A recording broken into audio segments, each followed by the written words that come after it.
Hello and welcome, my name is Ben Bauer. Today I would like to share my thoughts about cover placement, primarily in shooter and or action games. I have 20 years of experience designing and directing levels from all kinds of games, ranging from Quake, lots of Far Cry, Crysis to Splinter Cell. This video aims to bring a cover-centric mindset across, essentially my fundamentals of approaching cover placement. Therefore, I try to keep the whole video rather abstract and less specific. Ideally, this means you can easily apply it to your game and needs, both single and multiplayer alike. And yes, the whole video will be very level design geeky. Let's start with the corner scenario. Probably one of the most typical situations in any action game and an excellent example to get some of my fundamentals across. A corner by definition provides two covers, here pointing downwards and to the right. It doesn't give a lot of options, and as a result, both player and AI are very predictable and limited. So let's see how we can improve it. Then often, designers or artists place a crate right at the corner. Despite likely looking a bit better, it doesn't really increase the number of options by much. Additionally, and that is the worst part, it creates an awkward flow around the corner. If going around the corner is a valid option for your player or AI, then it is a bad cover placement. Now, it might be a bit better coming from the other direction, but still not ideal. A better concept is to place your cover further away from the corner. You keep the swift flow around the cover, plus you added 4, not just 1, more cover options. It allows the player to change up the attack angle, commit to the space ahead more comfortably, be protected from all sides, and increases the player unpredictability. In the case of AI, it allows more than one of them to go around the corner simultaneously. Something vital if your AI is very cover-centric. Otherwise, you have many stupid guys running around the corner and getting shot like lemmings. Essentially, you created an additional lane going around the corner. This is quite crucial, and we'll talk more about lanes further on. You can even expand the number of covers here, providing even more options. And more options, within limits, is always better than funneling the player decision making. So what did we learn? Always think about providing maximum options with cover, establishing more than one attack lane, and keeping a fluid flow. So let's go to the next typical scenario, the wall. So what typically happens is the designers and artists place covers along the wall. In the context of a believable world, it isn't wrong per se. But let's see how we can make it work better, cover-wise. The main issue is going from cover to cover creates a very uncomfortable flow and is just a single lane. So the first reaction is to move one of the cover objects further away from the wall. This is good because we now create cover options in all directions while improving the flow. However, it likely causes visibility issues from cover to cover, especially the more high cover is used. And visibility directly relates to the line of engagement between the covers. In such a case, my recommendation is to simply move it even further away from the wall. I mean, if you moved it already by a few meters, then a few more shouldn't be a big issue. Now we have a better flow, clear visibility between the cover objects, and still more cover options towards all directions. Before we move on to the next topic, I would like to stress that there are cases where you want to block sidelines with cover, especially in slower paced and or stealth parts. Alright, hallways are another classical scenario for cover placement. And importantly, I don't just talk about hallways in buildings here, but any kind of linear stretch or corridor in any setting. It can be walkways, valleys, bridges, tunnels, ridgelines, and so on. The typical cover placement in hallways is on the sides, providing the well-known leapfrog flow between them. Now, by default, there isn't anything wrong with some leapfrogging between covers, but if your corridor is wide enough, then let's think about an alternative setup. First, provide cover on both sides, then a cover in the center, and repeat the pattern from then on. First, the result is very impactful because it creates more cover, meaning more options for players. Additionally, this directly translates to more AI flowing through the hallway at the same time. Secondly, you keep a nice flow through the hallway, but please keep in mind that it can get a bit tighter and can slow down your game speed, of course. Lastly, one of the more important ones is that it creates 2 lanes through a previously linear space. In every second cover, the player can switch between them. This is especially quite important for multiplayer maps. AI has a hard time predicting player actions, but human opponents can do very well.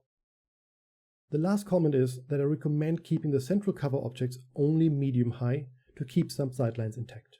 Of course, change it up from time to time, but if your space appears to be too cramped, then your hallway quickly might feel more like a room.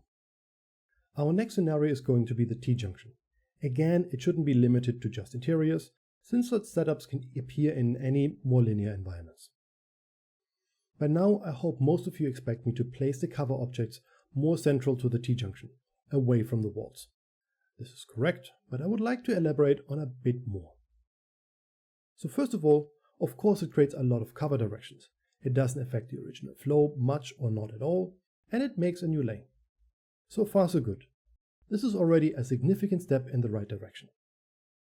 At the moment, I would like you to think about optionally extending the cover further left and right, so you can sneak by the top hallway completely unseen.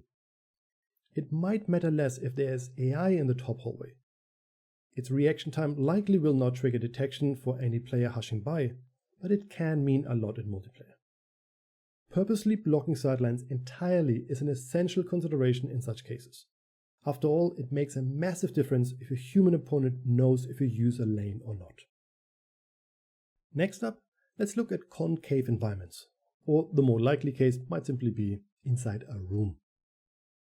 First of all, a room needs to be big enough to feature any cover, or it gets merely too cramped, and of course, the cover isn't very relevant. Now, even if your room is big enough, having the cover on the walls might be unnecessary, simply because it will be very implausible that there will be a fight between the two parties along the common room walls. I mean, we're not talking here about huge halls or gigantic warehouses, but reasonable sized or even large rooms in buildings.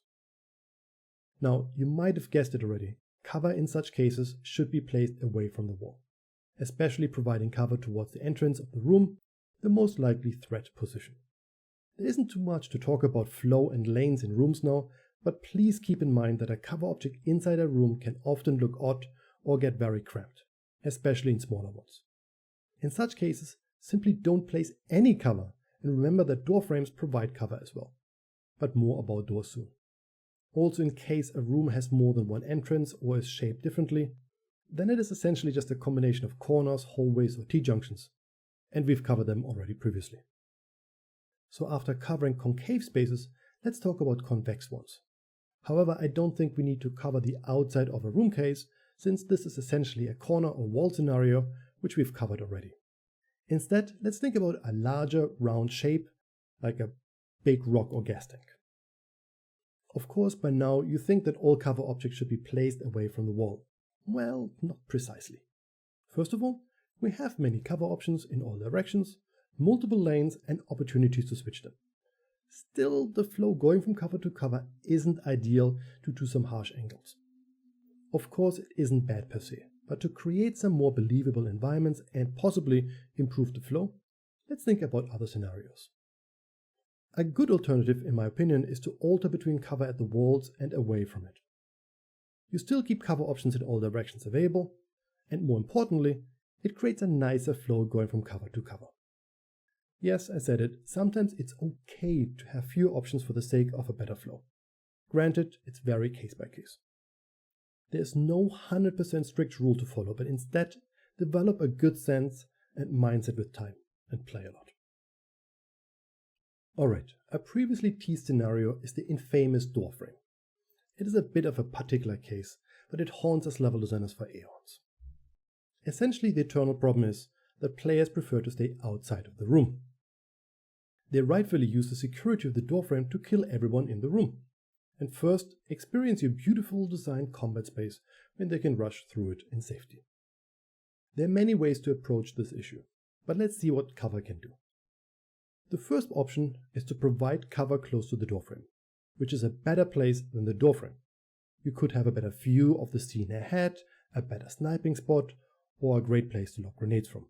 There are many possibilities, but it all greatly depends on your available space and your game itself. Secondly, and it isn't the nicest one, you can use cover to block the sidelines for the player from the doorframe. Doorframes are only valid spots to attack if you can obviously see the enemy. so blocking the player's view even just a bit can be an okay incentive to lure him in. So the main takeaway here is to treat cover objects as player magnets, ideally stronger ones like their beloved doorframes. Otherwise, we can use cover to weaken the advantage given by the frame. Of course, none of those options work well for smaller rooms, and that's just fine. Last but not least, let's briefly talk about cover placement in the open. Of course, any object placement in an open location is heavily contextual to the environment. But let's stay one last time in the beautiful abstract space of our level design minds. Without going through all the possibilities, the most important advice I have about cover placement here is to avoid an even distribution. Even a large forest or crate factory should show some patterns and structures represented by the cover. Think about it in terms of a cover network, and less about filling up space with objects. Each path should have a character or at least speak to different player types. Some are more aggressive, faster, sneaky, tricky to navigate, or harder to spot. Even as simple as providing a clear left or right path is better than just some loveless random distribution. Cover is one of your primary ways to guide the player through your fictional, action-packed and tense worlds. aka don't waste that personal opportunity to craft a wonderful experience for your players. Alright, we came to an end. I could keep going talking about more scenarios, possibilities, different special situations and so on. Still, the video was more to bring a mindset across than to explain every case. However, I hope my little sharing session was informative and will make you think a bit more consciously the next time we drop a crate. Now, by no means, please don't strictly follow all those guidelines one-to-one all the time, or it can create some very gamey artificial worlds. Still, I believe the more often you can follow this cover mindset, the more likely your AI will work better. And, more importantly, your players will appreciate it. Cover is one of the most fundamental design aspects for pretty much any action game, so spending some serious thoughts about flow, lanes, cover direction and switching options will go a very long way. Never be afraid to geek it out about cover with your fellow designers and especially level artists. We all sit in the same boat after all. If you have any thoughts or questions, I would love to hear them in the comments. See you next time for more videos.